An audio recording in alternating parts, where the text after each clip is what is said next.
I was at Kensington Palace. I'm sat in front of Prince William having a beer. They banned me for something I did.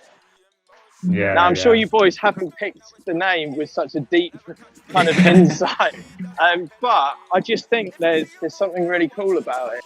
Welcome back to the Average Bloke Show. Today we've got another very special guest of BBC Radio 1 and That Peter Crouch podcast fame. It's Chris Stark. How are you doing, Chris?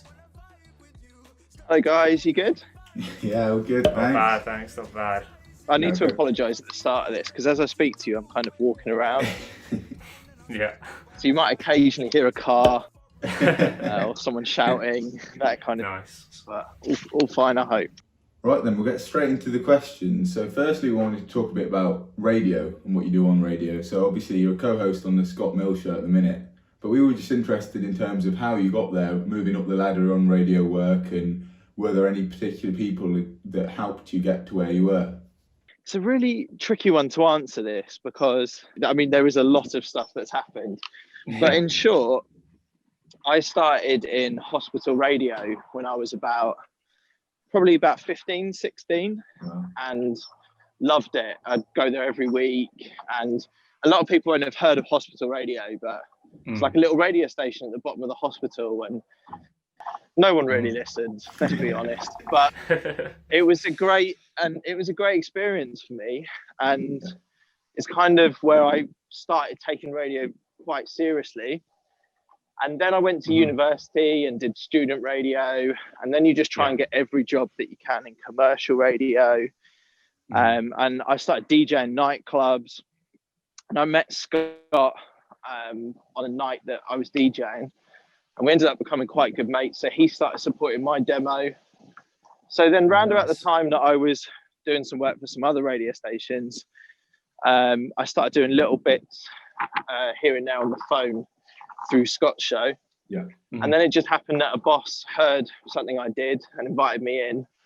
And then really that's kind of like the little spark where everything kind of came from. It's been something that's been a long time coming. It's something I'm really proud of, and it's something I've always wanted to do. So yeah, I just feel very lucky on that front. So you've talked about kind of moving from obviously starting out doing hospital radio to now being on obviously BBC Radio 1 and a massive show with Scott Mills. Is there anything that now you're at such a big point and part of such a big show, is there anything that you feel a bit restricted in terms of what you might be able to play or what you might be able to say? Yeah, I think that's a good question because obviously when you're on Radio 1, there's different responsibilities to when you're, say, doing student radio, i.e., you know, you're not really accountable to anyone when you're doing student. Although that said, I was banned on my student radio show. They banned me for something I did. But no, I don't ever feel restricted. Radio is a really simple thing. And actually, and I mean this with the utmost respect to Radio 1, it's not massively different to student radio or hospital radio in theory. You walk into a room, there's a couple of microphones or one microphone, and you have to fill the silence. And anyone can do that. Anyone can give that a go. The only difference with Radio 1, I would say, is that obviously you can get into a lot more radios than I could when I was doing hospital radio. You know, you can't please everyone, but I really like what our show is and what it represents. And I actually think right now it's kind of sounding better than ever, especially in the time that I've been involved in it. It just feels exciting and we're getting to do cool stuff. So yeah, it's a really good question because you'd think with working for the BBC that you'd be more restricted, but if you look at it the other way, you've got access to the world's biggest pop stars and movie stars to kind of have those ideas that you had before, but be able to do it on that sort of level is a good opportunity. Do you know, with the music that you play on the show, do you guys pre-plan that, or is it like you're sitting there and think, oh, this song would be great to come up? Do you have it all sorted beforehand? Or? Yeah, it's actually chosen pretty much for us. Oh, really? Okay. There's a team, especially for the daytime shows. Yeah. There's a team of people, and they sit around, I think, once or twice a week, and they decide what the playlist is going to be for Radio 1. Yeah. So how it works is there's 3 playlists. There's an A list, a B list, a C list. And if you have a song that ends up on the A list on Radio 1, it gets played a lot. Yeah. And then B list, not quite so many, C list. But it's very influential because there's not a huge amount of songs that are on those playlists. Yeah.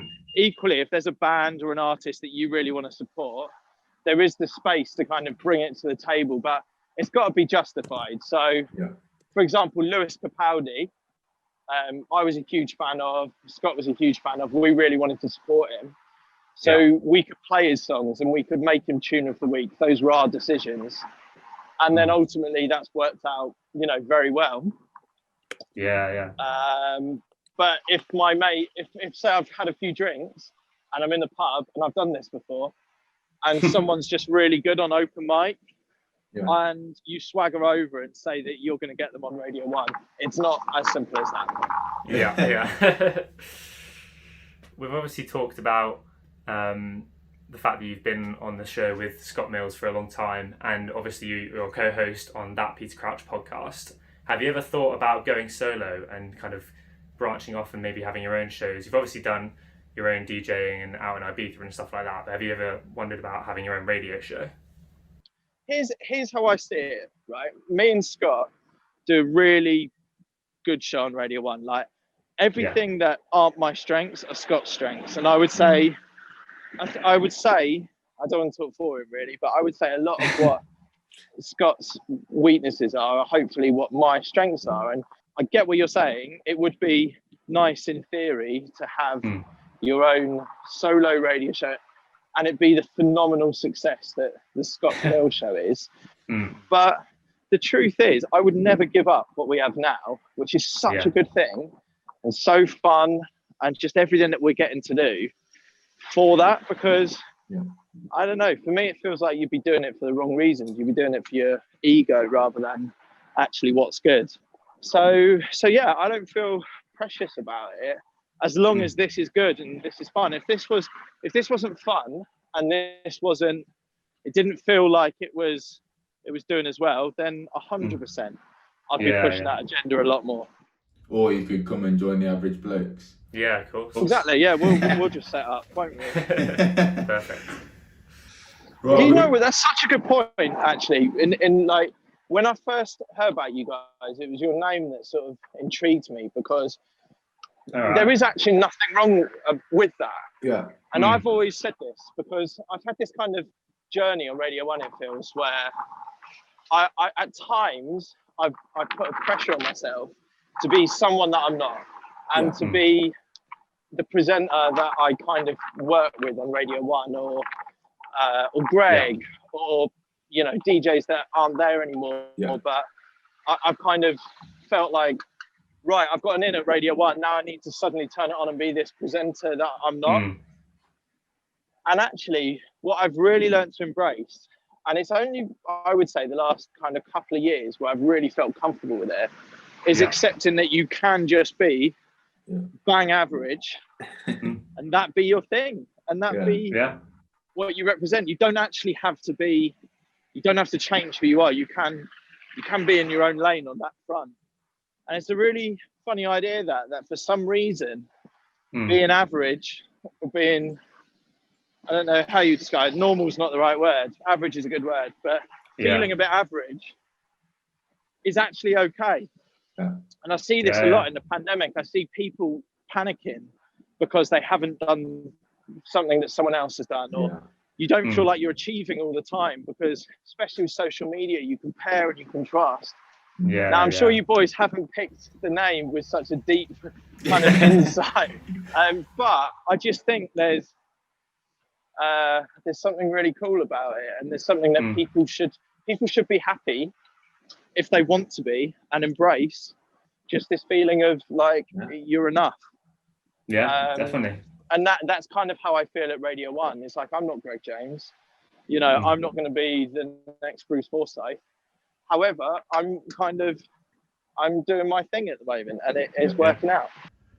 Talking about that and being sort of yourself, we wanted to touch on the Mila Kunis interview, which obviously went really big for yourself, and it was what we believe to be your first broadcast interview, and it kind of seems like it was just sort of thrown to you, and you had to deal with it very last minute. Yeah, well, it was a crazy week. So Yeah.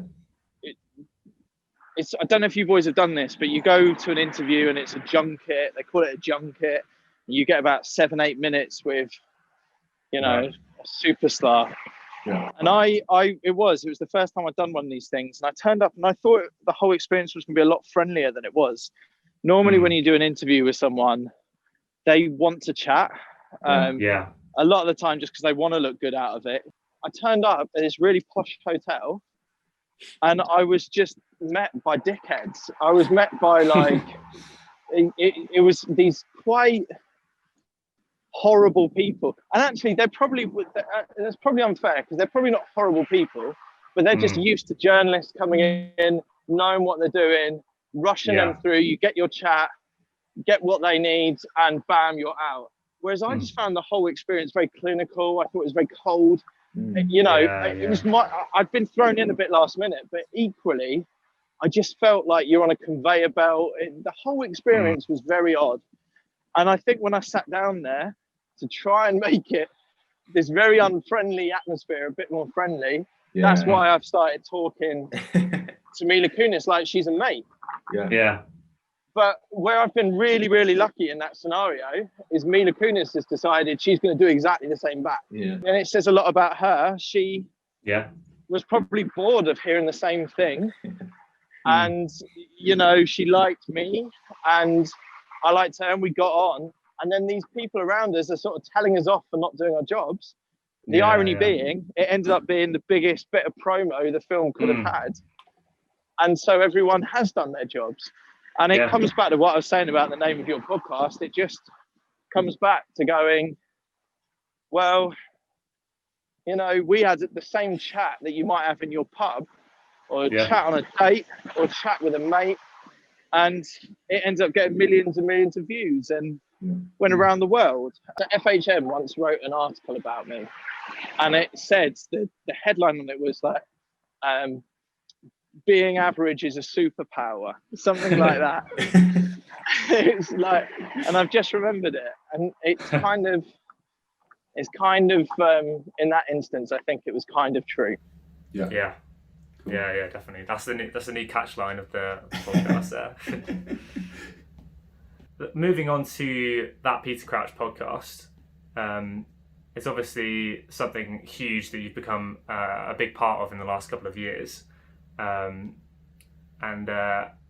we're just wondering were there like a best 3 episodes or a best 3 moments that you could pick out, because you've done obviously a lot of episodes now.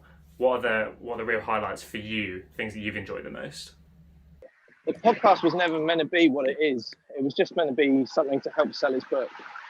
And I was adamant that we change the name of it, that we do more with it. And there was a podcast called You, Me and the Big C, which it's all about cancer, actually. And it had this amazing community feel to it. I was adamant that we try and create something like that. And I really feel like we've ended up doing it. And so one of my top 3 moments was the first time we went into a hotel to record the first podcast.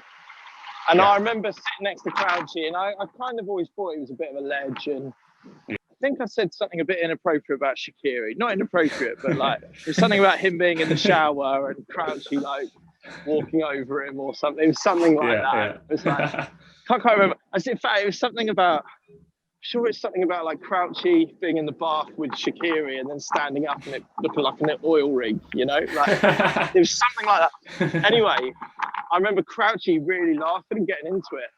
And at that point, I just thought, oh, this is going to be so good, because he wasn't blocking anything and he wasn't shutting stuff down, and he was fun.